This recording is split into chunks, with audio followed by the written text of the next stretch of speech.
तेनालीराम और सोने की बकरी।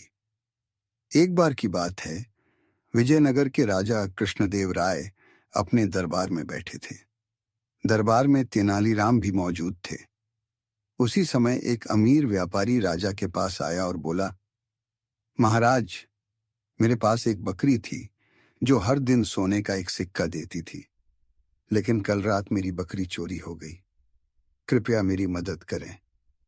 राजा यह सुनकर हैरान रह गए और दरबारियों से बोले, क्या तुमने कभी ऐसी बकरी के बारे में सुना है? सभी दरबारी एक दूसरे का मुंह देखने लगे, लेकिन तेनालीराम मुस्कुराए और बोले, महाराज, यह बहुत ही गंभीर मामला है। मैं इस चोर को पकड़ सकता हूं, लेकिन मुझे 4 दिन का समय चाहिए। राजा ने अनुमति दे दी। तेनालीराम ने तुरंत नगर में यह खबर फैला दी कि वह सोने की बकरी को खोज निकालेंगे और चोर को कड़ी सजा दिलाएंगे। तेनालीराम की चालाकी। अगले दिन तेनालीराम ने नगर के हर गली चौराहे पर यह ऐलान करवा दिया कि जो भी व्यक्ति रात में सपने में बकरी को चुराते हुए देखेगा, वह सच में चोर होगा।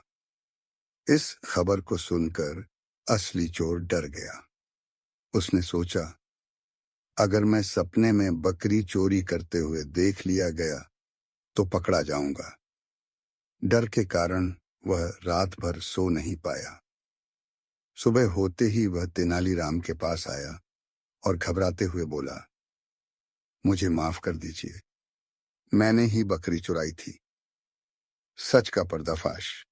तेनालीराम ने राजा को सब कुछ बताया और चोर को दरबार में पेश किया। राजा ने क्रोधित होकर पूछा, तुमने बकरी क्यों चुराई? चोर ने सिर झुकाकर जवाब दिया, महाराज, मुझे लालच आ गया था, लेकिन सच कहूं, यह बकरी कोई सोने का सिक्का नहीं देती थी। वह व्यापारी झूठ बोल रहा था। राजा ने व्यापारी से पूछा, क्या यह सच है? व्यापारी डरकर बोला, महाराज, मैंने झूठ कहा था। मैं चाहता था कि राज्य मेरी मदद करे और चोर को पकड़कर मेरी बकरी लौटा दे। राजा का न्याय। राजा को व्यापारी पर बहुत गुस्सा आया और उन्होंने उसे झूठ बोलने की सजा दी। चोर को भी चोरी के लिए दंडित किया गया।